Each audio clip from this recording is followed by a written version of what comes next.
하나님 말씀 보시겠습니다. 하나님 말씀은 로마서 5장 5절입니다. 하나님 말씀은 로마서 5장 5절 말씀, 신약성경 245페이지입니다. 신약성경 245페이지 로마서 5장 5절 말씀 찾으셨으면 우리 다 같이 한 목소리로 봉독하겠습니다. 시작. 소망이 우리를 부끄럽게 하지 아니함은 우리에게 주신 성령으로 말미암아 하나님의 사랑이 우리 마음에 부은 바 됨이니. 아멘. 이 시간은 로마서 48번째 강의가 되겠습니다. 구원을 확신하는 정점이라고 하는 제목으로 하나님 말씀 증거하도록 하겠습니다. 구원을 확신하는 정점.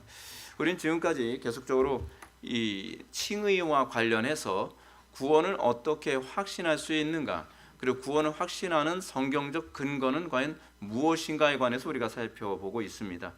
로마서를 통해서 우리가 알게 되는 구원의 확신 교리는 우리가 생각하고 있는 것처럼 주관적이지 않습니다.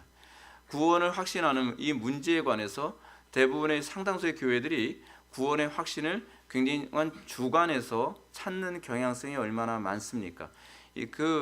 여러분, 주관이라는 말과 객관이라는 이 철학적 용어를 잘 이해를 하셔야 되는데, 객관이라고 하는 용어는 내가 아닌 신이, 왜냐하면 하나님만이 객관적이거든요. 하나님 이외의 어느 누구도 객관적이지 않습니다. 그래서 이 구원을 확신하는 데 있어서 주관적이어서는 안 되고 객관적이어야 된다라고 하는 이 말은 하나님의 행위를 통하여, 하나님의 하신 일을 통해 나의 구원을 점검하는 것이지, 나의 행한 것을 통해 구원을 점검하는 것이 아니라는 사실입니다. 그러니까 하나님께서는 나를 통해서 행하는 것이 있고요, 우리는 하나님 없이 내가 행한 것이 있습니다. 근데 우리는 우리의 구원을 점검하는 데 있어서 내가 행한 것 또는 내가 생각한 것, 내 감정, 나의 어떤 공로, 내 의지, 우리는 거기서 나의 구원을 확신하려고 한다는 것이, 이것이 문제라는 거죠. 근데 성경이 가르치는, 이제까지 이제 바울이 로마서를 통해서 우리에게 가르치는 구원의 확신은 하나님께서 나를 통해 행하신 것이 무엇인가, 여기서 구원의 확신을 점검할 수 있는 기준점을 제공합니다. 그럼 하나님께서 나를 통해 행하셨다는 것은 과연 무엇인가? 그것은 나는 할 수 없고 하나님만 하실 수 있는 행위가 나에게서 나오는 겁니다. 그렇지 않습니까? 내가 할 수 있는 것이라고 한다면 내가 한 것이지 하나님이 했다라고 우리가 객관적으로 검증할 수가 없거든요. 그래서 하나님께서는 때로는 우리의 삶 가운데서 우리의 힘으로는 불가능한 상황, 우리의 의지와 우리의 감정과 우리의 타고난 본성으로는 도무지 할 수 없는 그런 상황을 우리에게 제시하시고, 그 가운데서 하나님께서 우리의 삶에 주권적으로 개입하셔서 사랑할 수 없는 자를 사랑하게 하시고, 인내할 수 없는 상황에서 인내하게 하시고, 또 변화될 수 없는 모습에서 우리가 변화되게 하심을 통해 하나님께서 나를 통해 행하시는 그 모습 안에서 우리는 우리의 구원을 확증할 수 있는 근거를 얻게 되는 것입니다. 바울은 신자가 구원을 확신하기 위해 아주 객관적인 증거를 지난 시간까지 몇 가지를 우리에게 제시했었습니다. 첫 번째 뭐냐면 예수 그리스도로 말미암아 하나님과 화평을 누리게 되는 것입니다. 하나님과 화평을 누리는 것은 우리의 힘으로 되는 것이 아니라 하나님의 능력으로만 됩니다. 그 두 번째는 무엇입니까? 이제 온 우주의 왕이신 하나님을 아련할 수 있게 된 것입니다. 대면할 수 있게 된 것입니다. 그리고 그것을 통해서 우리는 점점 하나님의 형상으로 화하여져가는 성화의 그런 모습이 나타납니다. 그래서 조지 필드가 그렇게 얘기하지 않습니까? 우리의 구원을 확증하는 가장 중요한 시금석은 성화다라고 얘기합니다. 우리에게서 성화가 나타나지 않는다면, 성화가 뭡니까? 도덕적인 것을 얘기하는 개념이 아니죠. 더 근본적인 부분을 얘기합니다. 도덕적인 것은 당연히 따라오는 거지만 하나님의 형상으로 화해짐, 그것이 성화죠. sanctification. 그러니까 하나님화 되어져가는 그 모습으로 점점 우리의 성품과 우리의 인격과 우리의 사고방식과 우리의 말투와 우리의 모든 부분들이 바뀌어져 가는 것. 그러면서 우리는 이렇게 얘기합니다. 예전에는 내가 바뀔 수 없었던 영역이라고 생각을 했습니다. 그런데 내가 예수를 믿고 나서 나의 삶이 바뀌었습니다. 나의 말투가 달라졌습니다. 나의 사고방식이 달라졌습니다. 나의 결정이 달라졌습니다. 나의 선택이 달라졌습니다. 나의 의지와 나의 인내가 달라졌습니다 라고 얘기합니다. 이 모든 것은 우리를 초월하는 하나님의 행위의 간섭입니다. 그래서 하나님께서 우리를 초월하여 일하신 그 흔적을 통해 나에게 진정한 구원이 임했구나, 내가 정말 칭의 되었구나 라고 하는 것을 우리는 확신할 수 있게 되는 것입니다. 그래서 우리는 그 확신의 근거가 신적인 것이 아닌 인간적인 공로나 도덕성이나 종교행위 혹은 성경의 근거도 없는 영적 지도나 면죄부 같은 것으로 우리의 구원을 확신한다는 것은 어리석은 것이고, 그것이야말로 우리가 하나님의 심판대 앞에 서기 전까지 계속 속임을 당하게 되는 중요한 요소로 작용하게 됩니다. 그것은 거짓 확신이고, 그리고 많은 사람들이 자기 확신에 빠져 있고 많은 사람들이 세뇌적 확신에 빠져 있는 것이 또한 사실입니다. 이런 확신은 얼마든지 조작이 가능합니다. 문제는 그것입니다. 여러분, 조작 가능한 것에 확신을 품지 말라는 겁니다. 근데 우리는 조작 가능한 것에 확신을 가지려고 애를 쓰고, 그리고 우리는 더 이상 거기서 노력하려 들지 않고 점검하려 들지 않습니다. 들으려고도 하지 않습니다. 그래서 여러분들이 회개할 수 있는 기회를 그렇게 놓치게 되는 것이죠. 저는 여러분에게 구원 확신하는 문제에 대해서 정말 신중해야 한다고 다시 한번 강조하고 싶습니다. 왜냐하면 우리의 구원의 문제는 하나님의 심판대 앞에서 한번 결정되면 영원히 돌이킬 수 없는 절대적인 문제이기 때문에 그렇습니다. 만에 하나 우리의 확신이 잘못된 것이라고 한다면 우리는 그걸 수정하고 우리는 이 문제에 대해서 다시 하나님께 매달려야만 합니다. 하나님의 심판대 앞에 서기 전에 우리가 이 문제를 해결하지 않고 하나님의 심판대 앞에 선다고 생각을 해보십시오. 얼마나 끔찍합니까? 마치 이런 것과 똑같은 거죠. 우리 내일 우리 학생들하고 같이 우리가 제주도에 가서 우리가 이제 그 수학여행을 가려고 합니다. 수학여행 가려고 하는데 거짓된 티켓을 가지고 비행기를 탈 줄면서 그냥 마음만 막 들떠 있는 거예요. 가짜 티켓 손에 들고서. 그리고 나서 비행기에 타려고 티켓을 딱 제시했더니 띡, 가짜입니다. 어떻게 할까요? 남들은 다 들어가고 있어요. 남들은요. 근데 나는 가짜 표를 들고서 들어가지 못하는 거예요. 여러분, 이거는 사실은 뭐 다시 기회가 있을 수도 있는 문제입니다. 근데 문제는 영원한 하나님 나라에 들어가는 이 문제, 천국이냐 지옥이냐라고 하는 이 심판대 기로에 딱 섰을 때 나는 당연히 천당에 갈 것이라고 하는 티켓을 들고 딱 서 있는데 하나님 앞에 그 확신은 거짓된 거야. 이게 존 버넷의 철로역정에서 나오는 부분 아닙니까? 무지라고 하는 사람이 하나님의 심판대 앞에 섰을 때 자기는 당연히 천당에 갈 수 있을 거라고 생각을 하는데 뭐라 얘기합니까? 네 속에 두루마리가 있느냐? 언약의 두루마리가 있느냐? 그런 거 모르겠는데요. 여러분, 우리가 거짓된 것을 가지고서 확신하는 거야말로 얼마나 끔찍합니까? 근데 그것이 기회가 여러 번 있는 것이면 모르는데 기회가 없다는 게 문제예요. 기회는 한 번밖에 없습니다.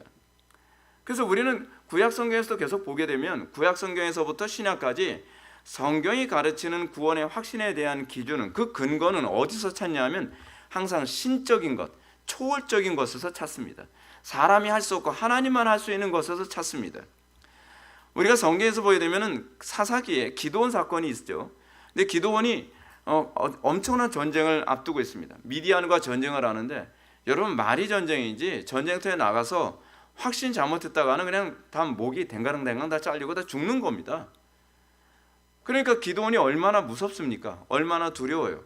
그러니까 하나님께서 기드온에게 야, 이번 전쟁에 나가면 반드시 승리를 내가 보장해 준다라고 얘기를 하는데 기드온이 뭐라고 얘기합니까?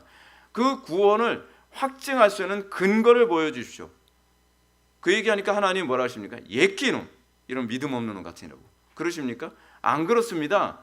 여러분들 착각하지 마십시오. 여러분들이 구원을 확신할 수 있는 증거를 달라고 하나님께 구하는 것을 하나님께서는 기뻐하십니다.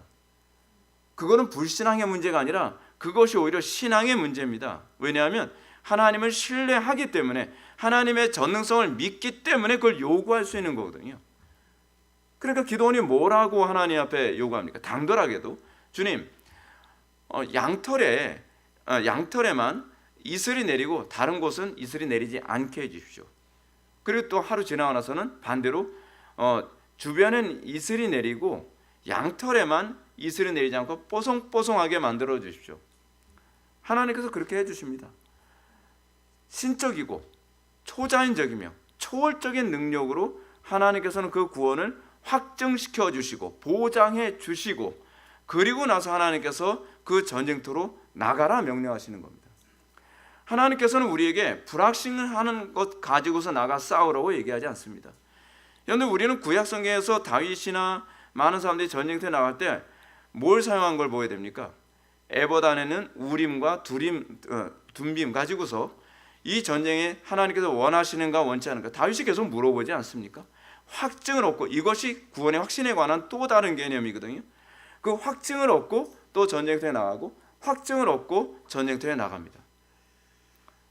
여러분, 하나님께서는 우리가 그렇게 묻고 그런 증거를 얻는 것을 기뻐하십니다. 그런데 우리의 영원한 그 구원에 관한 문제가 담겨있는 문제에 관해서 하나님께 물으려고 하지도 않고 확증을 찾으려고 하지도 않고, 그냥 당연히 영접 기도하면 천당 간다고 하니까, 면죄부 사면 천당 간다고 하니까.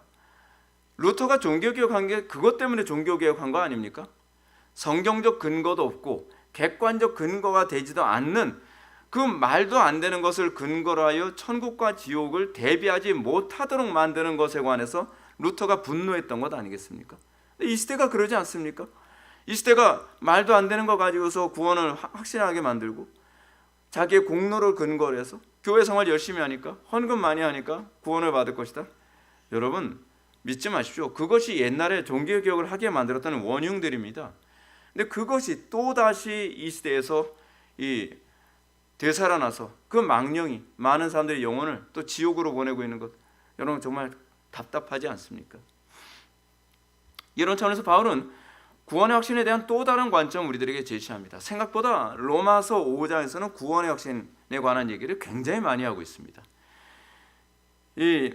근데 이번에 이 5장 5절에서 얘기하는 바울의 구원의 확신에 관한 문제는 어떤 면에서는 그냥 객관적인 어떤 사실보다는 좀 직관적인 영역으로 우리들에게 얘기하고 있는 것처럼 보입니다. 어떻게 보면 좀 주관적이고, 어떻게 보면 좀 감정적으로 보여지는 그 부분을 가지고 우리가 어떻게 구원을 확신할 것인가에 관해서 바울이 얘기하고자 합니다. 5절 말씀 다시 한번 읽어보실까요? 5절 다 같이 읽어보시겠습니다. 시작. 소망이 우리를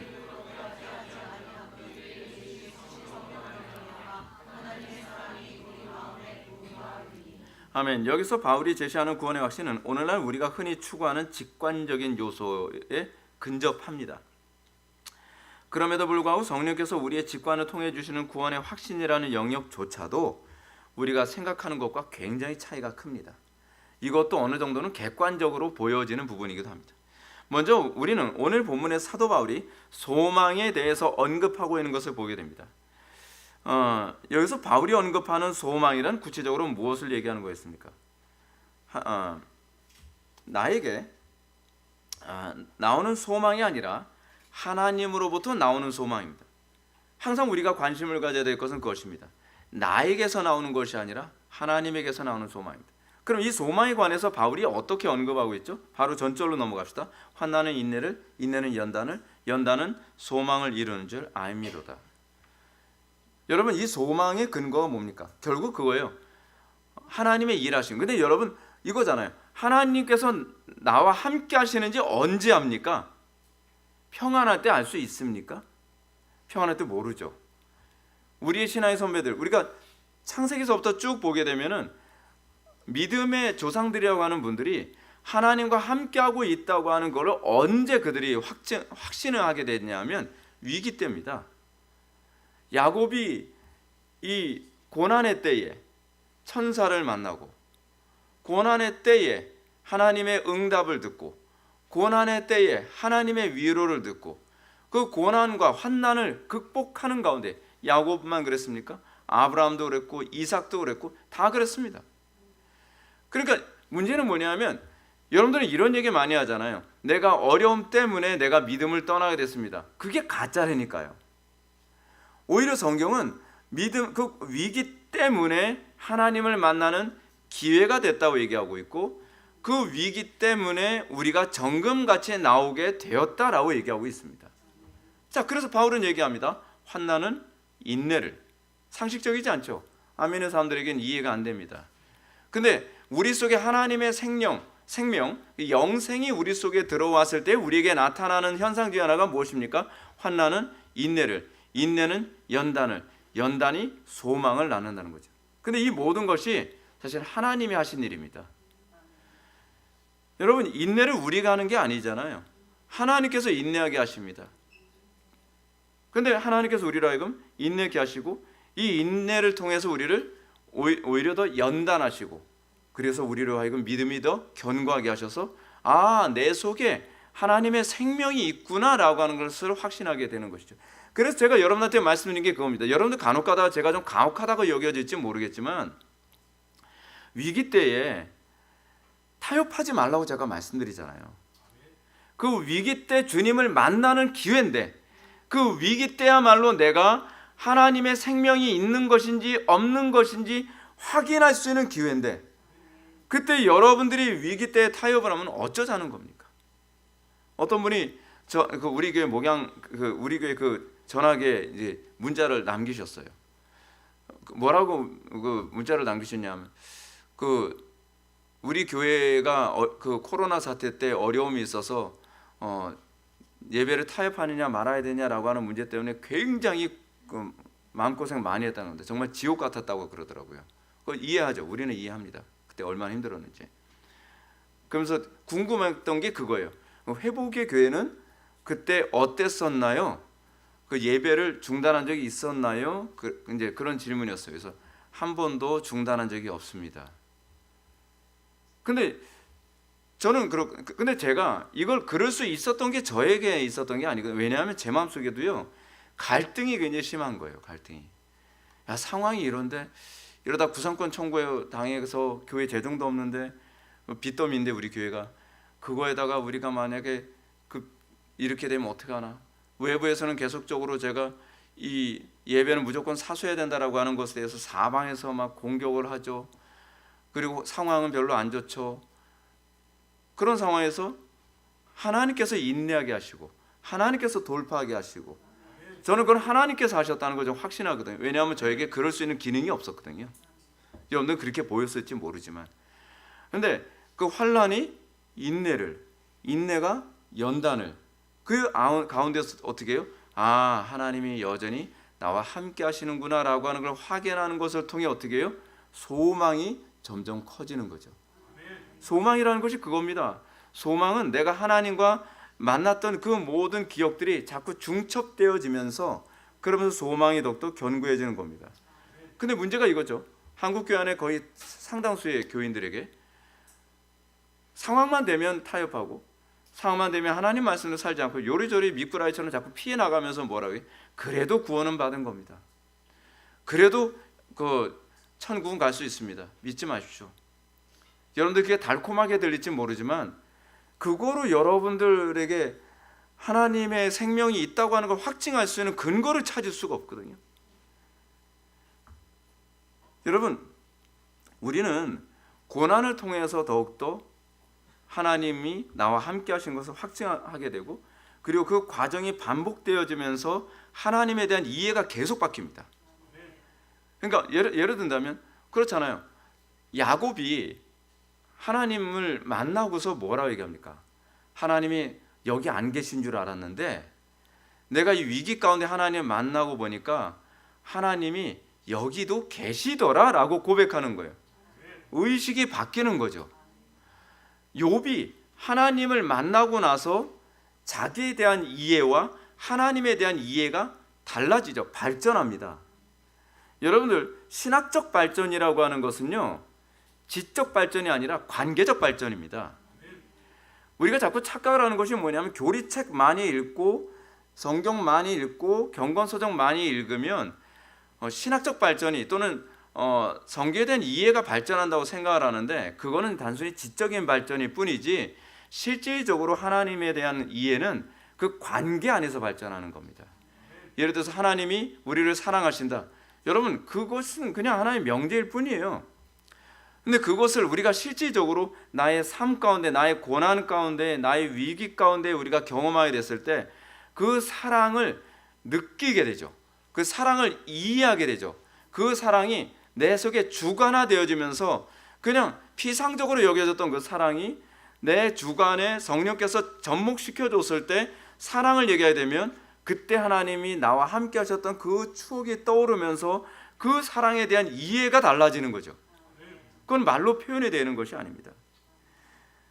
우리에게 있어서 믿음은 그렇게 되고 그것을 통해서 우리에게 소망이 있게 됩니다. 신앙생활에서 중요한 세 가지 3요소가 있죠. 믿음, 소망, 사랑. 이 세 가지는 항상 있을진데 그 중에 제일은 사랑이에요. 그 중에 덕목 중에 하나가 소망입니다. 그 소망이 어떻게 생깁니까? 그냥 예수 믿었으니까 그냥 내가 막연하게 소망을 품는 그런 피상적 소망이 아니라 하나님과의 관계 안에서 이제까지 나를 도우셨으니 앞으로도 나를 도우실 것이다. 이제까지 나와 함께 하셨으니 앞으로도 나와 함께 하실 것이다. 이제까지 나의 위기와 나의 문제를 해결해 주셨으니 하나님께서 앞으로도 나에게 그렇게 해 주실 것이다. 그런 소망입니다. 그런 소망입니다. 지난 시간에 언급했던 것처럼 진정으로 칭의된 신자는 환난을 통해 신적인 인내를 경험하게 됩니다. 내가 인내하는 것이 아니라 그리스도의 인내로 말미암아 내 힘으로는 불가능한 인내를 하게 됩니다. 그리고 그 인내 가운데 신자는 점점 더 연단되어 정금같이 나옵니다. 하나님께서 정한 불신앙이 점점 제거되어지고 더 순전한 신앙을 품게 됩니다. 이 과정을 통해 우리는 구원에 대한 확실한 소망을 품게 되는 것이죠. 근데 바울은 이 소망이 우리를 부끄럽게 하지 않을 것이라고 가르칩니다.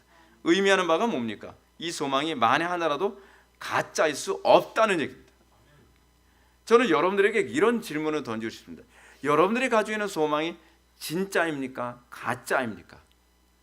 사도 바울은 환난은 인내를, 인내는 연단을, 연단은 소망을 나눈 줄 아니라 이 과정을 통해서 주어진 이 소망이 결코 가짜일 수 없다고 얘기하는 것입니다. 우리는 어떻습니까? 아무 근거도 없는 것에 소망을 품으면서 마치 우리는 이런 것 같죠. 헛개비 같은 것에 소망을 품고 있는 겁니다. 아무런 근거도 없는 것에 소망을 품고 있습니다. 여러분, 여러분들이 품고 있는 그 소망이 여러분들에게 부끄러움을 안겨다 주면 어떻게 하겠습니까? 문제는 이거죠. 바울이 얘기하는 것은 우리가 부끄러워하지 않을 소망은 하나님의 행위에서 찾을 때라야만 이 소망이 우리를 부끄럽게 하지 않을 거라는 겁니다. 근데 우리가 구원을 확신하는 근거로서 어떤 사람은 감정에서 찾기도 합니다. 막 경배 찬양 가지만 눈물을 막 흘렸어요. 눈물 흘리고 뭐 그랬다고 하는데 문제는 삶 속에서는 하나님의 말씀들이 하나도 살지 않아요. 하나님의 말씀이 아무리 선포되어져도 그거는 내 삶하고 아무 관계가 없어요. 우리가 예수를 믿었고 내가 뭐 은혜를 받았다고 하는데 그냥 종교적 삶과 나의 삶이 괴리되어 있어요. 하나님의 말씀이 나의 삶에 아무런 영향을 끼치고 있지 않다는 거죠. 그럼에도 불구하고 뭐라 얘기합니까? 난 소망이 있다. 나는 천국에 대한 소망이 있다. 그렇게 얘기합니다. 또는 신비한 체험을 했습니다. 여러분, 신비한 체험이 여러분들의 구원을 확신하는 그 소망이 될 수 있을까요? 뭐 어느 정도 될 수 있을지 모르겠지만 이것이 바울이 얘기하는 성경이 가르치는 부끄럽지 않게 하는 소망의 근거는 아니라는 겁니다. 또는 여러분들의 선행이나 공로, 내가 할 수 있는 선행, 내가 할 수 있는 공로, 내가 할 수 있는 종교 행위, 주여 저는 11조 했고요. 저는 항상 뭐 예배를 빠지지 않았고요. 바리새인들처럼 말이에요. 바리새인들이 얘기하는 그 조건을 가지고 나의 구원을 확증한다고 얘기한다면 문제는 이렇게 하는 거죠. 예수님께서 말씀하십니다. 마태복음 7장에서 주여 내가 주의 이름으로 귀신도 쫓고 능력도 행하고 병도 고쳤나이다. 오케이. 근데 예수님께서 뭐라고 말씀하시죠? 불법을 행하는 자들아 나에게서 떠나가라. 내가 너희를 알지 못하니라. 부끄러움을 당하는 겁니다. 부끄러움을 당하는 겁니다. 하나님의 심판대 앞에 섰을 때 여러분들 부끄러움 당하지 않을 수 있겠습니까? 우리는 하나님의 심판대 앞에 섰을 때 내가 부끄러움을 당할까 봐 두려워합니다. 저는 진짜 두려운 것이 뭔지 아십니까? 여러분, 이제까지 여러분들에게 닥쳤던 수많은 환난? 글쎄요. 성경이 얘기하는 환난은 뭐죠? 진짜 환난이요? 마태복음 24장에서 얘기하는 마지막 때에 오게 될 환난에 관해서 그 환난의 극심함에 대해서 예수님이 아주 심각하게 우리에게 경고하십니다. 인류 역사상 이런 환난은 없었을 것이다 우리에게 얘기하고 계십니다.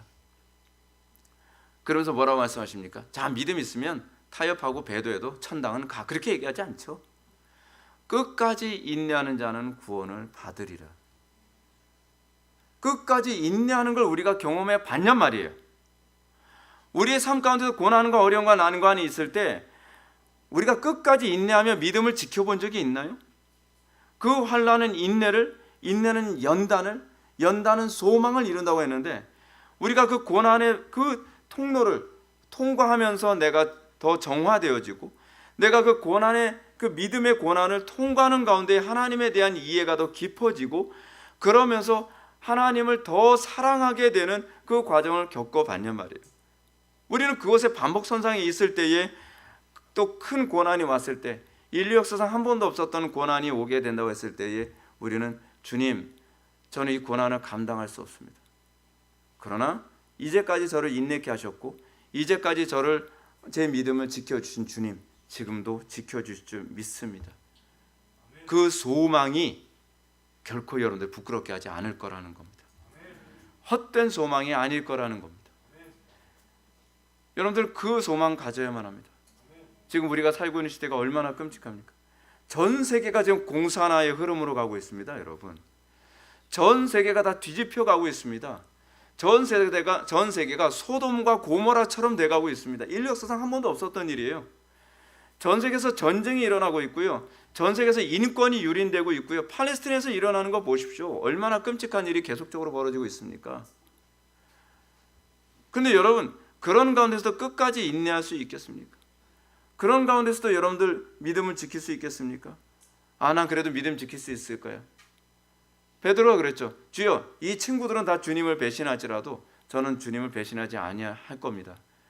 근데 그 소망이 그를 부끄럽게 했죠. 그렇죠? 왜요?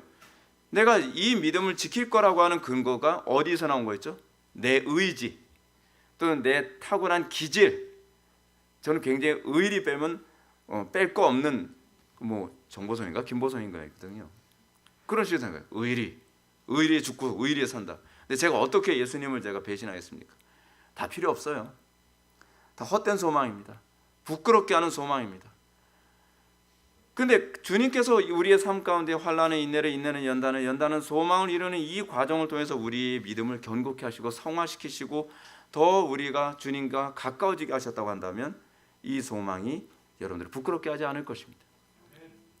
하나님의 행위가 아니라 우리의 인본주의적인 어떤 것을 근거로 한 구원의 확신이 아니라 오로지 하나님의 행위를 통해서만 우리가 구원을 확신하게 된다면 우리는 그것에 소망을 잃지 않을 것입니다.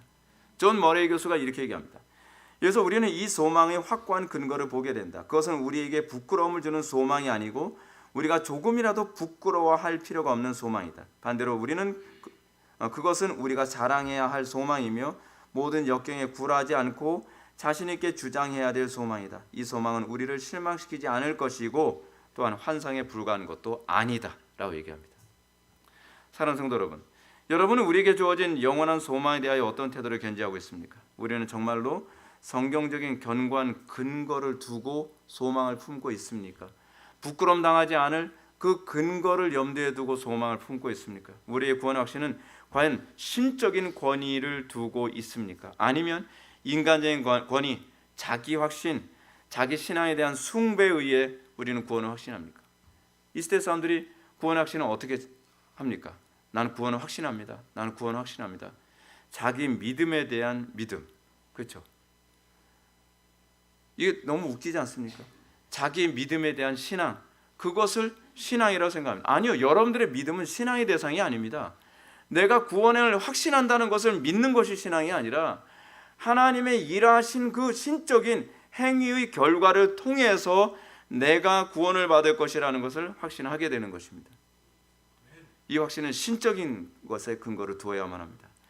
그럼 우리가 여기서 관심을 가져야 할 가장 최종적이고 중요한 조건은 무엇인가 하는 것입니다. 그것은 바로 사랑입니다. 바울이 여기서 최종적인 우리의 구원 확신의 근거를 사랑에서 찾습니다. 이 소망이 우리를 부끄럽게 하지 않은 가장 중요한 이유를 우리에게 주신 성령으로 말미암아 하나님의 사랑이 우리 마음에 부음바 됨이라고 합니다. 여러분은 이것보다 더 큰 구원의 확신의 동기를 찾을 수 없다는 것을 기억해야만 합니다. 우리의 구원의 확신의 가장 강력한 동기는 사랑입니다. 왜요? 하나님은 사랑이시기 때문에 그렇습니다. 우리는 사랑이 없기 때문에 그렇습니다. 우리는 본성적으로 사랑이 없습니다. 사랑이 없다고 했을 때 가장 심각한 문제는 뭐냐면 하나님께 대한 사랑이 없습니다. 진리를 사랑하지 않습니다. 우리는 거짓 것을 좋아합니다. 그것이 인류의 비극입니다. 인류가 왜 이토록 비극적이고 인류가 왜 이토록 불합리하며 인류가 왜 이토록 구토적인 모습을 계속 보이고 있습니까? 그건 하나님께 대한 사랑, 진리에 대한 사랑이 없기 때문에 그렇습니다. 왜 사람들이 그토록 선동이 잘 되죠? 그 이유는 그거죠. 진리에 대한 사랑보다는 욕심이 앞서기 때문에 그렇습니다. 사기꾼들이 사기를 칠 때 편한 게 뭡니까? 사람들이 욕심만 자극하면 얼마든지 다 넘어간다는 겁니다. 그 인간의 문제입니다.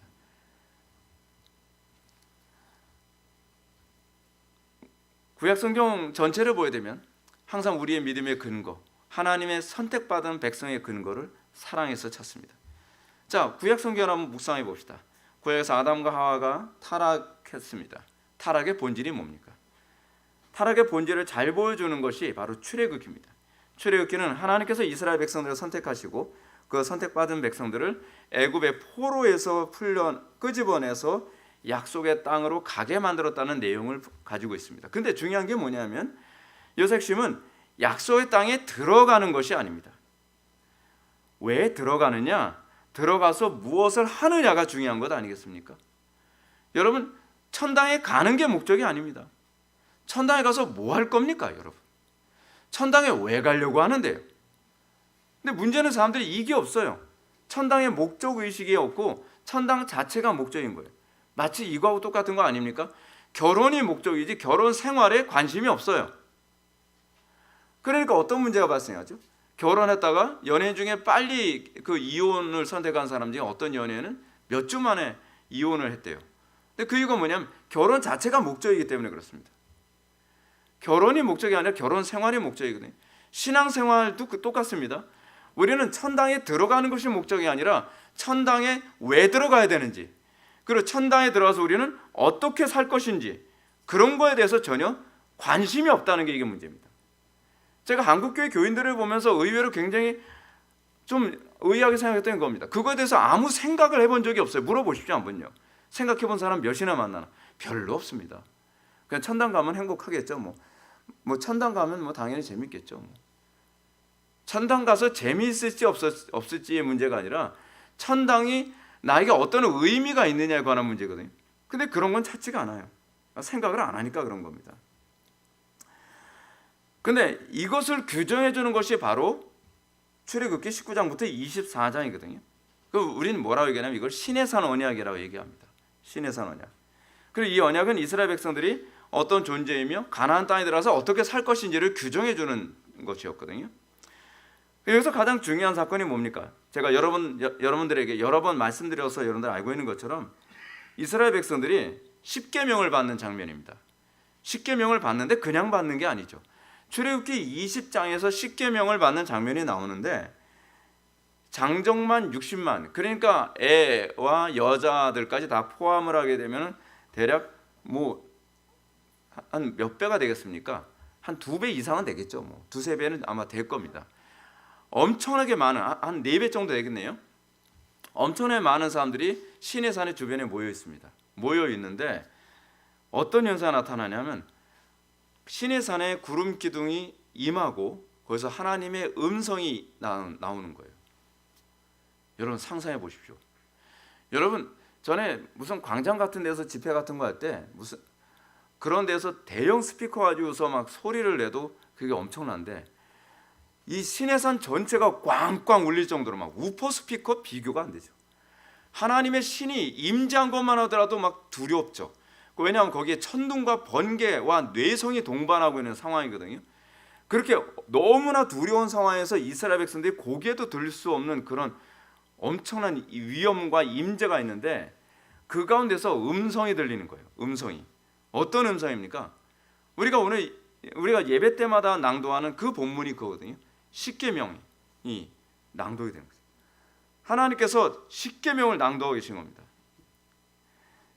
이 십계명을 하나님께서 당신의 목소리로 친히 우리들에게 말씀하시고 선포하셨다는 사실입니다. 이 백성들이 하나님의 음성을 직접 듣는 게 얼마나 두려웠던지 출애굽기 20장 18절부터 19절 말씀은 이렇게 기록합니다. 뭇 백성이 우레와 번개와 나팔 소리와 산의 연기를 본지라 그들이 볼 때에 떨며 멀리 서서 모세에게 이르되 당신이 우리에게 말씀하소서 우리가 들으리이다. 하나님이 우리에게 말씀하시지 말게 하소서. 우리가 죽을까 하나이다. 죽을 것 같았던 거예요. 하나님의 임재, 하나님의 음성, 그리고 나팔 소리, 그리고 그 안에서 천둥과 번개 소리가 얼마나 위험 있고 얼마나 두려운지 죄인이 듣기에는 죽을 것 같았던 거예요. 그래서 그 이후서부터는 하나님께서 직접 말씀하지 않으시고 모세가 대표로 올라가서 하나님과 대화 나누고 이스라엘 백성들에게 선포하는 겁니다. 그 다음에 하나님은 이스라엘 백성의 지도자인 모세를 당신의 짙은 임재 안에 부르시고 십계명에 대한 세부 사항을 가르침을 주죠. 21장부터 23장까지의 내용은 십계명을 기반으로 한 세부 율법을 가르치고 있는 겁니다. 그리고 24장 7절에서 모세가 하나님께 직접 듣고 받은 세부 율법을 이스라엘 백성들 전체를 모아놓고 앞에서 낭독합니다. 그리고 다시 시내산에 하나님의 임재 안으로 다시 또 들어갑니다. 모세는 하나님께서 친히 목소리로 들려주신 율법을 이제는 하나님께서 친히 쓰시는 돌판을 받고 내려옵니다. 여러분, 율법이 지금 얼마나 중요하게 다뤄지고 있는지 알 수 있죠. 하나님께서 직접 목소리를 들려준 사건은 그 사건밖에 없습니다. 그래서 하나님께서 직접 목소리를 들려주실 뿐만 아니라 하나님께서 친히 글씨를 쓴 사건도 거기밖에 없습니다. 하나님께서 친히 두 돌판에다가 십계명을 적어서 모세에게 주신 거죠. 출애굽기 31장 18절 보면 여호와께서 시내산 위에서 모세에게 이르시기를 마치신 때에 증거판 둘을 모세에게 주시니 이는 돌판이요 하나님께서 친히 쓰신 것이더라 라고 얘기합니다. 하나님은 친히 음성으로 이스라엘 백성들 전체에게 율법을 낭독하시고 그것도 모자라 친히 쓰신 두 개의 돌판을 이스라엘 백성들에게 수여한 겁니다. 그런데 율법에 대한 하나님의 이런 모습은 거기서 끝나지 않습니다. 이스라엘 백성들을 그렇게 선택하시고 율법까지 들려주시고 율법을 주셨는데 문제는 이스라엘 백성이 율법을 안 지키잖아요. 율법을 안 지킨다는 얘기가 무슨 얘기입니까? 사랑이 없다는 얘기거든요. 그래서 이스라엘 백성들이 결국은 하나님의 진노와 심판을 받게 됩니다. 그러니까 하나님께서 탄식하시면서 예레미야를 통해서 뭐라 얘기합니까? 내가 돌판에 새겼던 율법을 이제는 너희들 마음판에 새겨주리라 라고 새 율법을 약속하십니다. 예레미야서 31장 31절부터 33절 말씀은 새 언약의 내용을 다음과 같이 기록합니다. 여호와의 말씀이라 보라 날이 이르리니 내가 이스라엘 집과 유다 집에 새 언약을 맺으리라. 새 언약은 내가 그들의 조상들의 손을 잡고 애굽 땅에서 인도하던 날에 맺은 것과 같지 아니할 것은 내가 그들의 남편이 되었어도 그들이 내 언약을 깨뜨렸습니다. 여호와의 말씀이라 그러나 그날 후에 내가 이스라엘 집과 맺을 언약은 이러하니 곧 내가 나의 법을 그들 속에 두며 그들의 마음에 기록하여 나는 그들의 하나님이 되고 그들은 내 백성이 될 것이라 여호와의 말씀이니라. 새 언약의 핵심이 무엇입니까? 새 언약이라고 하는 건 다른 언약이라는 것이 아니라 언약이 율법이 기록되어지는 위치만 달라지는 겁니다. 두 돌판에 기록되어졌던 그 율법이 이제는 마음판에 새겨지는 겁니다. 새겨지는 장소만 달라진 거죠. 이제는 하나님은 두 개의 돌판을 율법으로 새겨놓고 그리고 지켜라 라고 얘기하는데 이제는 마음판에 새겨져서 어떻게 해요? 그 말씀을 주의 율법을 본성으로 지킬 수 있게 하셨다는 것입니다. 이것을 에스겔서 11장 19절부터 20절은 이렇게 언급하고 있습니다. 내가 그들에게 한 마음을 주고 그 속에 새 영을 주며 그 몸에서 돌 같은 마음을 제거하고 살처럼 부드러운 마음을 주어 내 율례를 따르며 내 규례를 지켜 행하게 하리니 그들은 내 백성이 되고 나는 그들의 하나님이 되리라. 같은 예언입니다. 마음판에 새겼다라는 이 부분을 뭐라고 표현하고 있냐면 돌 같은 단단한 마음을 제거하고 순종하는 부드러운 마음을 그 마음속에 심어주셨다는 얘기입니다.